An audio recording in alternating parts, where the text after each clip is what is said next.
Greetings, fellow humans, and welcome to Sam and Max Hit the Books. I'm Max. I'm Sam. And we're here to discuss the comics that came out on the 27th of November in 2019. For the most part, we are late on a couple of issues of things, but we'll get to that when we get to that. I wanted to start really quick with a couple of comics that only I read for various reasons. The first one is East of West 44 by Jonathan Hickman, Nick Dragata. This is a lightning round review. This is a 10. Buy it. The series is the best series running right now and has been for the last 6 years. Cool. To talk about it would just be to spoil it for people. 6 years. Get up on East of West. Issue 44. It's an epic, an American epic that should not be missed out on by any fan of comic books. With consistent art by the same artist throughout every issue. It's wonderful. Is there an Eastern versus Western feel of it? Well, in a way, everything takes place in the United States itself, but a huge chunk of the west of the United States is the People's Republic of China. Okay, yeah, that's totally East versus West. But then there's also a big chunk that's still just Native Americans. Yeah, nice. So, they have their own East and West. Yeah, it's very good, very good. New Orleans is another one. It's great. Cool. The other one is the second and final issue of Tom Scioli's Fantastic Four Grand Design, which covers the second 50 issues of Fantastic Four, and the review is identical to our review of the first for the most part. I did have a little bit more fun with this issue because it featured comics that I actually have read, since I've read that classic Silver Surfer first appearance so many times, and many of the panels that Scioli's doing are direct riffs on very recognizable panels from that series. Right. And they're adding, he's adding weird little things. Like, remember how in that original Silver Surfer appearance, before Galactus shows up, first the sky looked like it was full of fire, and then it looked like it was full of rocks? Yeah. Like, this was retconned as being Silver Surfer trying to hide Earth from Galactus using various methods. Oh, that's awesome. Yeah, so interesting. And I also really like Galactus's G when Scioli gives him a big, most of the page spread. It's a very techie, almost not a G. Right, almost like a helmet. Yeah, and the other hilarious big retcon that Scioli makes in this series is that Franklin Richards is definitely Namor's son. Hilarious. Yeah, 100%. And that, I guess, is him explaining why Franklin is a mutant. And actually, yes. and when they depict Galactus' second appearance, Black Panther and some other Wakandans all form together a Voltron. They make a literal Voltron. Yes, very nice. Though, on the last part, I thought mutantdom was passed by the mother's side, or is that something that's just in the movies? That sounds like some movie stuff. Alright, just checking. Yeah, I was just like they were irradiated by cosmic rays. Right. Like, yeah. It makes sense that not only would their son be a mutant, but he would be the most powerful mutant. Pure cosmic ray mutation. Yeah, that's true. And then there's a great little sequence where Reed, it seems to be after Secret Wars, and Doom is using some, his all power of the Beyonder to create, a perfect world. And the perfect world he makes is definitely the prisoner. It's like circus tents, and everybody's doing the circle over the eye salute. Oh, hell saying yeah. Doomsday to you.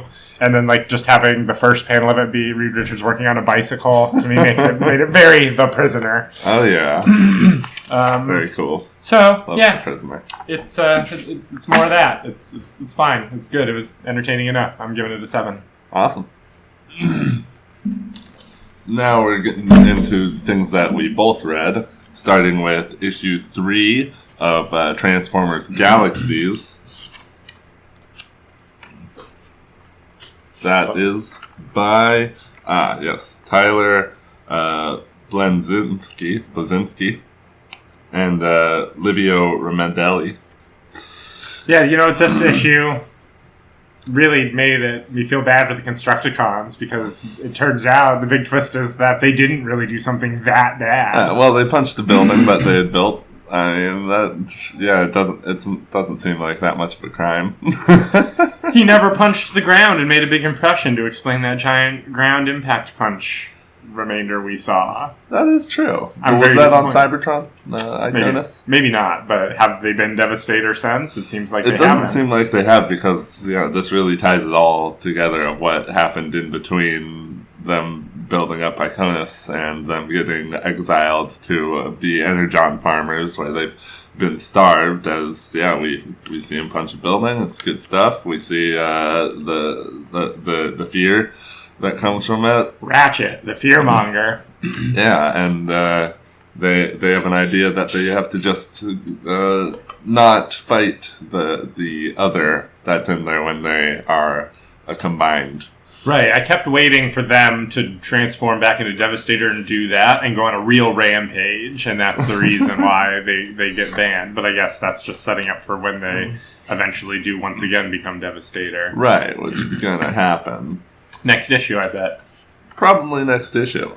Yeah, because that's how they got exiled. So, pretty good issue. I find this plot to be rather easy to follow. And, not so meandering as the other Transformers plot that's going on. It's very focused. Yeah, so it's cool. I give it a 6.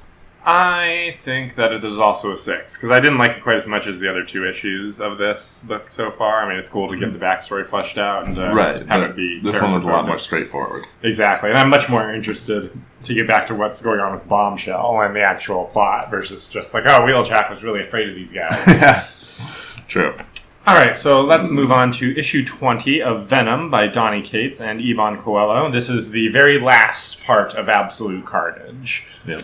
And it's definitely a more satisfying ending than the actual ending of Absolute Carnage, I gotta say.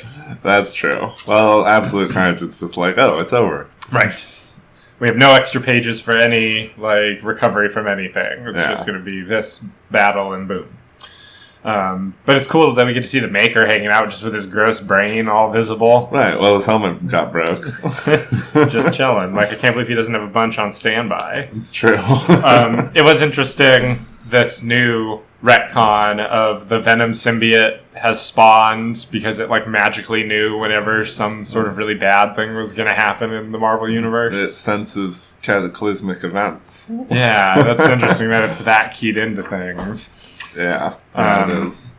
And we get Eddie and Dylan making peace and walking off into the sunset, and all is right with the world except for, it turns out, the Maker, who whips out the Venom symbiote from the Ultimate Universe, which, as you recall, do you remember how the Venom symbiote works in the Ultimate Universe? Nope. So, because I think it was part of the plot of that game, but so Eddie Brock was another student with Peter, and their dads had worked on this thing that was going to be a cure for cancer, and but it was a suit that bonded to the wearer, and some bad stuff happened with the experiment, and it gained sort of a hunger. It wanted to eat people, and so yes, this is a symbiote that's fully created, and right. I don't recall if it has much of a mind of its own, or if it's just turns you into a hungry beast. I'm glad we're not following the Ultimate Universe. Yes, well, the Ultimate Universe has been nixed, which is another plot point they're talking about here, because the Maker is trying to get back on the Council of Reeds, but he can't do it unless he's able to restore the Ultimate Universe to its former state. Alright, I like seeing that, the Council of Reeds showing up. Council of Ricks. Very funny. And I'm very interested to see where that plot goes and how this new Venom is going to be worked into the plot. It's a nice little left turn after what we assumed was going to be all null all the time. So that's true. So I'm going to give this. It was pretty entertaining. I'm giving it a 7. I'd also give it a 7. Yeah, pretty good. So now we're going to issue 2 of Fallen Angels, the X-Men series. That's following the main X-Men run. That's by Brian Hill and Sizemon Kodrinsky. And this is the one that's following Psylocke, but the Psylocke who was Quanon. It's a weird name, Quanon. Who shall hereafter forever be referred to as Psylocke, and Betsy can just be Captain Britain, I guess. Right. Captain Britain. It's fine. It's fine. We don't care about that. Okay, yes. And, this issue looks great. The art is fantastic. I really enjoy that. It's so good. It's very moody. It is very moody. But still colorful. Lots of zoom ins on eyes and lips and face close ups and things that are all very it gives it this very noirish feel. Yeah. That it's good. The coloring is good. Got your neons and your darks. Right. And I feel the darkness was improved from the first issue. I agree with that. It seems like the darkness is improved by more neons going on. Like the neons, give me that Blade Runner-ness, that super Japanese noir. But overall, I'm finding the story a little harder to follow. There's something going on with some smuggling and some children. So there's and they're going after it. But that's not the main plot. It's just this thing that Cable has heard about, and he wants to go and liberate some people. Right. Because he found out some nefarious things are happening. It's it's weirdly a little aimless almost, even though it has almost the tightest plot of any of the X books running right now. Right, but it just seems like they're bouncing around while they're looking for stuff. Buying time. We're gonna have some War of the Worlds mech fight next time, so some good action. Yeah, exactly. So, as I said, I really like the art for this one, and it's keeping me going through it. But the story, I'm not following it so much. So, I'd probably give this a 4. I give it a 5. Yeah, it's on the edge. This might end up being another drop. We'll see what happens. Yeah. All right, next up, we're going to be talking about The Terrifics, issue 22. That's by Gene Luen Yang and drawn by... It's Doug Monte. This is no. This is Steven Segovia. I'm thinking of Detective Comics. Got to mention, big fail on the acetate cover this time around because the image in the front doesn't sufficiently cover the image in the back. Yes. And it's weird. It didn't work. Something messed up. Also, why does young Plastic Man not wear goggles? All of them have their exact costumes, except for young Plastic Man, who doesn't wear goggles. Yeah, that's it's bad. It's so good. So this plot with the Bizarros is still going, and there's still funny things happening, and now the Terrifics are all little chibi versions of themselves. Yeah, they're kids. They're kids, and very cartoonish kids, I must say. Yeah. And the T square and the T cube, though, that's just funny. Turned into little kid robots. But they're just basic droids now that can't do much of anything. Yeah. I don't know. This bit with I'm really getting sick of the Bizarros. Right, it's too much. It's starting to wear. We've had at least 3. Yeah. I think probably closer to 4 or 5. It's Bizarros 3 in a row. And the fact that it ends with and now we're going to be doing a time loop through the same events bit, just it struck too close to home for me, and I was this was not hitting the buttons for me. Yeah. I'm ready to be done with this particular plot. I'm giving this one a 4. Okay, I give it a 5. But I totally feel where you're coming from with that. Now we're going to talk about New Mutants. That's, is this Brian Hickman? No, that's Jonathan Hickman. Jonathan Hickman. Right. And Ivan Reis. I don't think this is Ivan Reis. Where's that damn page? There it is. Yeah. Oh, it's Rod Reis. Yeah. And Jonathan Hickman. Yes. Yeah. Ivan Reis. That would have been nice. True. Yeah. So funny. So funny. It's like it wants to be Arrested Development or something. Yeah, that's true. Yeah, the kids, they go through space court where there's a space judge. Nothing is taken very seriously at all. Nothing is taken seriously. It's, almost Rick and Morty, Arrested Development, everything's a space whatever. Right. Space lawyer. You're the worst space lawyer space money can buy. Right. So they get found guilty, and their space lawyer gets court-martialed or whatever they do to lawyers. Disbarred. Yeah. And then Sam shows up. Yeah, Sam shows up with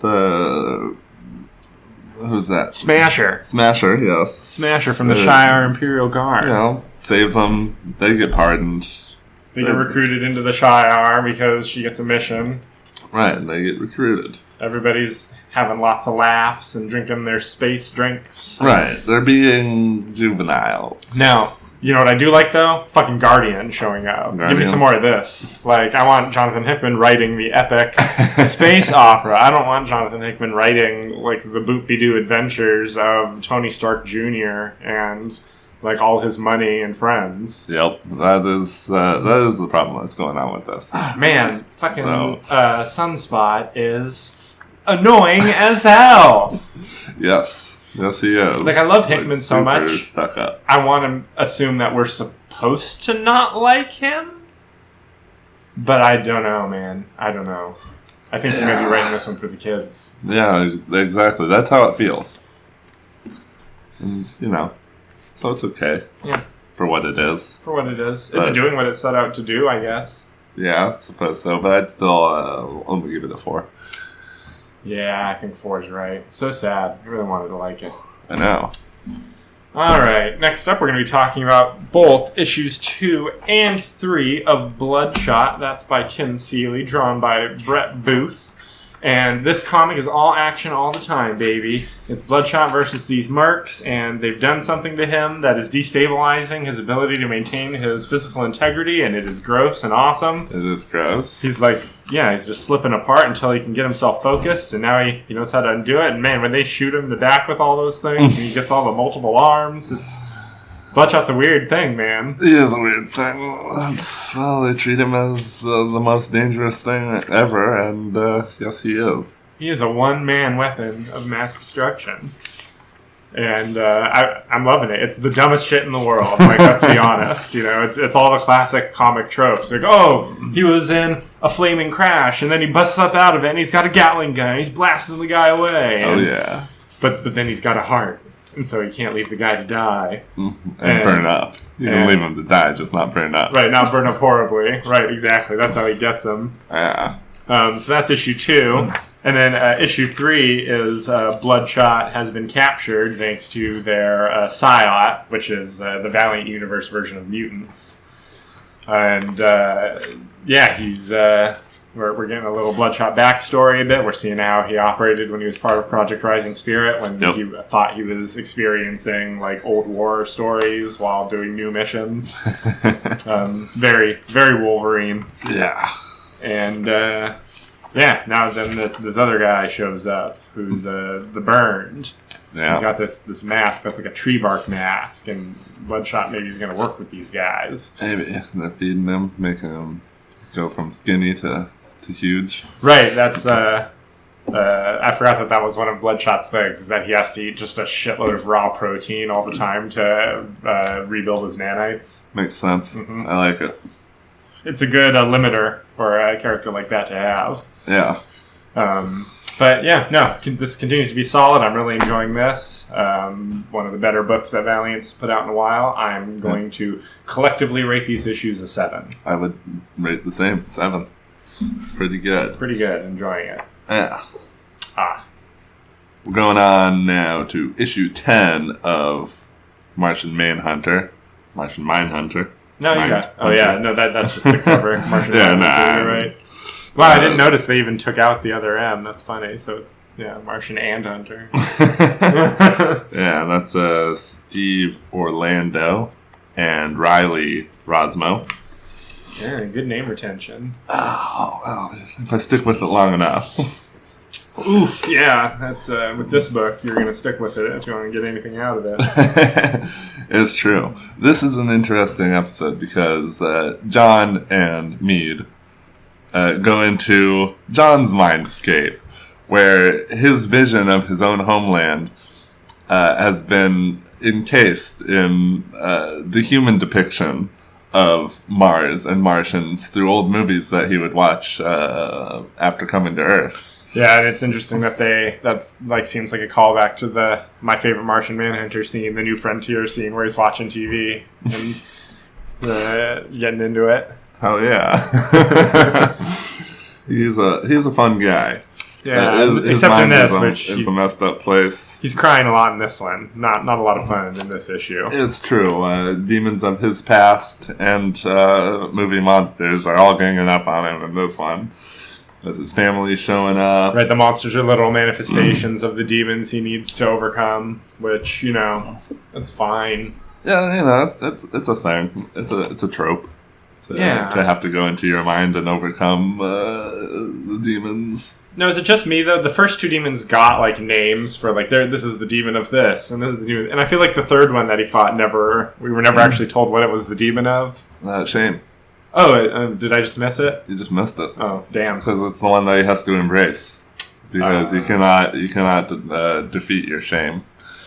Is that what happens in this comic book? Yes, that is what happens in this comic book. Why don't I remember that at all?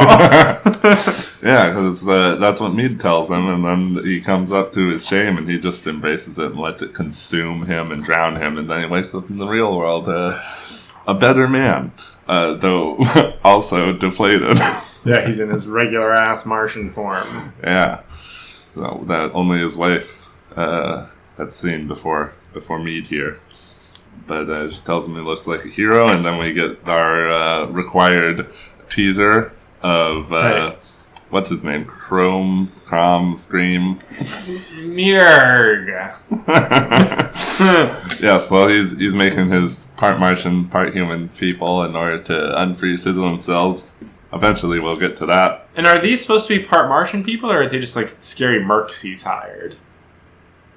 I forgot about that dude. I feel like maybe he just hired like a bunch of mercs in order to do what he. Yeah, I think you might be right about that. This book, man, 2 issues left. Wow, 2 issues yet left. Yeah, they gotta tie up a lot. Yeah, time to accelerate. Yeah, pretty good. I enjoyed it. I give it a 7. All right, that's fine. I can allow that I may have not read as closely as I could have. And so I will rate it a 6 because the art is good and I enjoyed all the action. It's good, good action. It looks so good. So next up, we're going to be talking about issue 1016 of Detective Comics. That's by Peter Tomasi, drawn by Doug Mahnke. And so they did it. They've done it. They have successfully reversed everything. This issue is just the climax. It's the fight scene where Batman and Mr. Freeze take on Mrs. Freeze. Yeah. And she kind of wins. I mean, she gets away. She loses until Mr. Freeze is like, no, I'm gonna. Right. He makes a last minute switch back where he's like, no, let's go together. And she's like, you idiot. Yeah. And I think that I don't know if it's confirmed at this point that Lex Luthor specifically put something in the serum, or if that's just Mr. Freeze who can't believe that his wife would break this way psychologically. It seems pretty much confirmed that there was some tampering. B0. Oh right, it was a major plot point. Yeah. This is what happens when we record the reviews too many days later than usual. But yes, you're right. So she's Bizarro in some way, in some small way. Yeah. And Mr. Freeze now has a hot virus that is going to keep him in like super refrigeration, I guess. This line from Batman is just so grim, where he's just like, now you're the one who's stuck and she goes free as a criminal. The only difference is she had somebody to love her as Batman's walking away from him in the tank. Yeah, because the one important thing you haven't got, someone to love you. Yeah, that's cold. That is so cold. Pun definitely intended.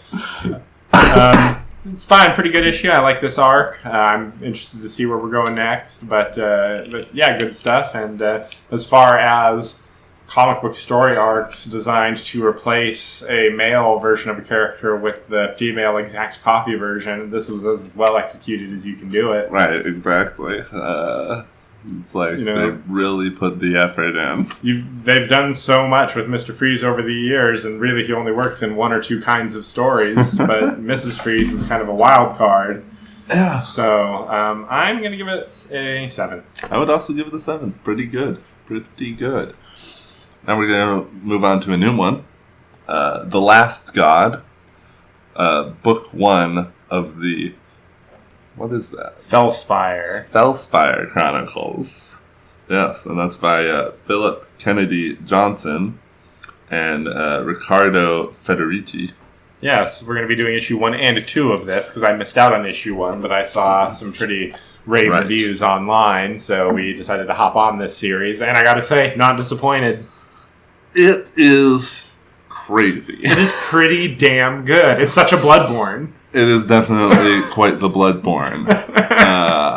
I like how it starts out with this whole tale of these flower demons, flower shade demons, just being evil and taking out people. But this great king, I like the way that before we move on there, I really like the way that the demons, they don't necessarily always seem to make you like a separate zombie, but they will just keep adding you to their mass. Right, they grow through you. Right. I really appreciate that twist, that take on it. Right, like the one evil.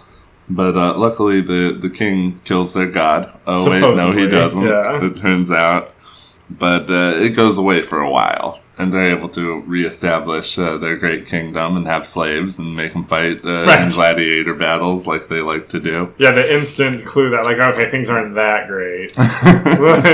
Yeah, and this slave, this handsome-ass slave, looks just like, what was his name? Who? The king? No, the guy in Game of Thrones who gets replaced by a smaller guy with a beard, but that when he first shows up, and he's Daenerys' guy for a little while. Oh, mercenary. I know what you're talking about. You're talking about Dario. Yeah, Dario Naharis. He looks like the original Dario Naharis. Oh, that's funny. Yeah, I can totally see it. Yeah, and because he wins 60 battles in a row and doesn't kill a single guy, which is unusual in the gladiator pit, but because he won 60 battles, he's supposed to gain his freedom. But then something about him just triggered something in the king and queen, and they're just like, nah. And the king goes off. And it's pretty clear what it was, too. Is it? Yeah, I've already figured out the twist, if you ask me.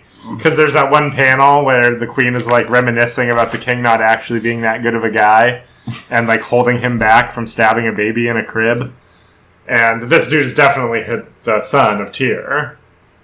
Oh, I'm sure the nick out of his ear is the king probably took a bit out of his ear with his knife in that scene where we see him being held back. Okay, so we'll see if I'm right. Part of his ear.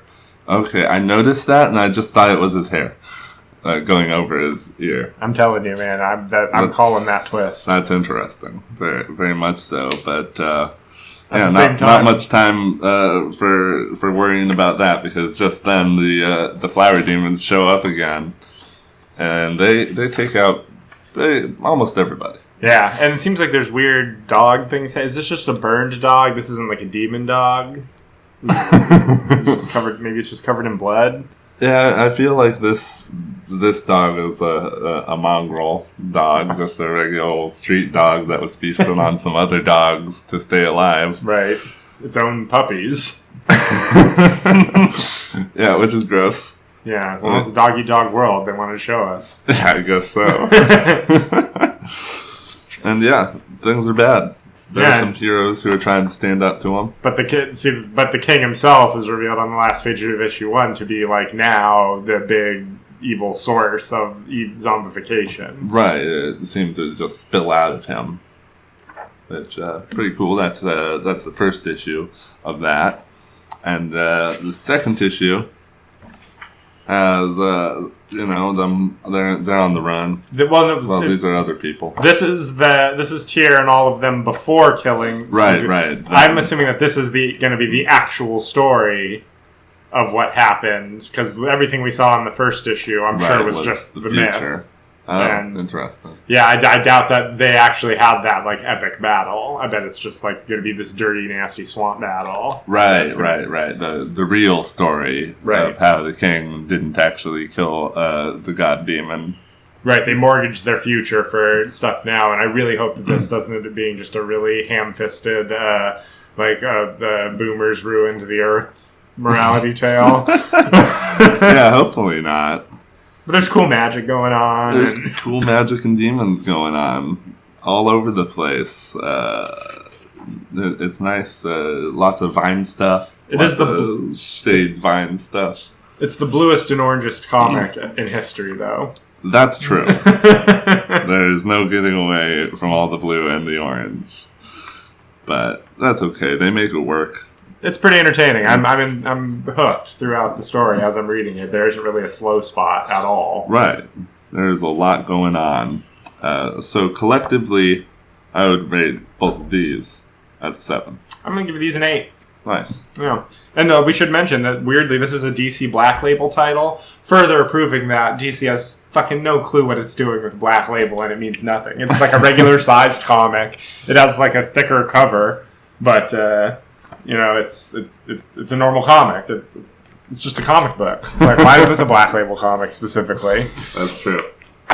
We are going to finish out the week with the second issue of X-Force. That's by Benjamin Percy, drawn by Joshua Cassara. And this continues the plot of X-Force, which, as you may recall, was our favorite of the Dawn of X books. This is the one that really feels like it's focused on the important things that are going on. Right. So, first, page 1, we finally get to see Professor X with his helmet off, proving that there isn't something weird going on. He isn't the Maker. It's not. It's just Charles Xavier. Yeah. But the assassins they finally explain why it's dramatic that Xavier's been killed. Is because I had forgotten how key he was to the rebirth process. You need a powerful telepath to do it, and he's the only one who's done it so far. Yep. And also Cerebro got hit by the bullet too, and so luckily they have backup Cerebros, but it's going to be touch and go. Yep. They're investigating, and so I guess the white strips that were on the attackers are Domino's skin. Yep. That's what they say. Yeah, once I realized that that's what was going on with the white strips. Oh, yeah, that's right. Domino's skin is pure white. Ew. Gross. But this book is intense, man. Yeah, and then we see Domino later, like... missing a lot of skin. Yeah, it's straight nasty. They've taken her skin, and it is gross. She can need a new body. Oh, yeah. Yeah, they just need to kill Domino. And that's the reason... Yeah, it's interesting. She's not dead yet, so that's why nothing got triggered, and Cerebro didn't notice that she wasn't around so that they would know to bring her back. Right, keeping her alive and playing off her skin. Gross. Horrifying. And then Wolverine goes on a investigation with Kid Omega. With Kid Omega, Quentin Quire, and they are opposites in all of the best ways for a story. That's true, but how did you feel about Wolverine's password being bourbon? I gotta be honest. It's much more nuanced than Jonathan Hickman's version of beer. I love it. Yeah, that's true. If it's more if Wolverine's gonna pick from things he remembers, if he's always gonna remember. This is a guy who loses his memory a lot. So there's probably a list of 30 things that he's gonna track down, no matter how amnesiac he is. He'll realize that he loves bourbon, and bourbon's gonna be one of them. That's hilarious. I think it totally works, and. This book, continues to be good. I am enjoying this comic. That Quentin Quire gets attacked by a skinless man. Yes, he does. And all these skinless men attack, and it is gross, and Wolverine is slicing them apart and doing berserker rages and doing what you would want to be done in a book called X-Force. Yeah. I like it a lot. I'm giving this one an 8 as well. I'd give this one an 8 as well. Awesome. Very good. Well, that is going to do it for our reviews this week. Thank you so much to everybody for listening. Remember to like if you enjoyed this recording, and subscribe if you haven't. And we'll be back in the near future with even more comic reviews. That's my purse. I don't know you.